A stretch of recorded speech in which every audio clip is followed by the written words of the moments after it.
To pop on really quickly and show you what I'm looking for in APA. A lot of your APA was super close, you were just missing a few small things. So in the announcements, I posted a link to the Student Success Centers where you could get an APA 7th edition template. Make sure that you choose the APA 7th edition template without the abstract. I already downloaded it to my computer, so I'm not going to do it again. But when you do download it, you should see this pop up. All right, so just quickly taking a look through this paper. Your title goes at the top. It should be about a sixth of the way down your paper. It's a regular capitalization. It's bolded. That's how we know that's the title of your paper. There's an extra space here, and then your name. For APA, they do ask for the first letter of your middle initial. Include that if you will. The main issues that I saw came with the next two lines. There's the college name and then Grand Canyon University. College name is asking specifically for the college that your paper is being turned into within Grand Canyon University. So think of a city and state situation. We give the more specific name and then the more general state, like Phoenix, Arizona. The same way in our papers, we're addressing where it's going.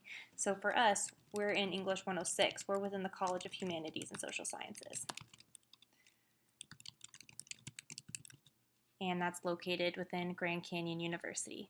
So this college name will change based on the class that you're writing a paper for, so just make sure you know where your papers are going. The next piece is your course number and the course name. So again, we're going to give the specific course number. We're in English 106, and then the course name comes after the colon for English Composition 2. Underneath is the instructor name. There were no issues here. That's me. And then the due date was the last main issue that I saw with the cover page. If you could please just make sure that your date is spelled out for formality instead of just using numbers. So that's what it should look like. And just a little side note for you, the date is something specific for Grand Canyon University. They like to have the date on the cover page. That's not actually required in other APA papers. So if you move universities or if you use templates from outside resources, that piece might be missing. Actually, this is the last thing about the cover page. When you download the template, it's going to give you the page numbers at the top. This is exactly how they should look. If you're making this template on your own, that's fine too. Just make sure that when you put the page number at the top, that you are making it Times New Roman 12, the same font as the body of your paper. Everything should be Times New Roman 12. This one likes to change on us, so just double check your font. As we scroll down, you're going to write your title for your paper one more time, center it, bold it, go straight to the next line and begin that introduction paragraph. The very last sentence of your introduction paragraph should always be your thesis statement, and then you can go ahead and start using section headings to start dividing the rest of your paper. Remember that your main subjects get separated by the centered section headings. It's just like a little title for your paragraph. If you're going to continue on under the same idea, then you use subsection headings.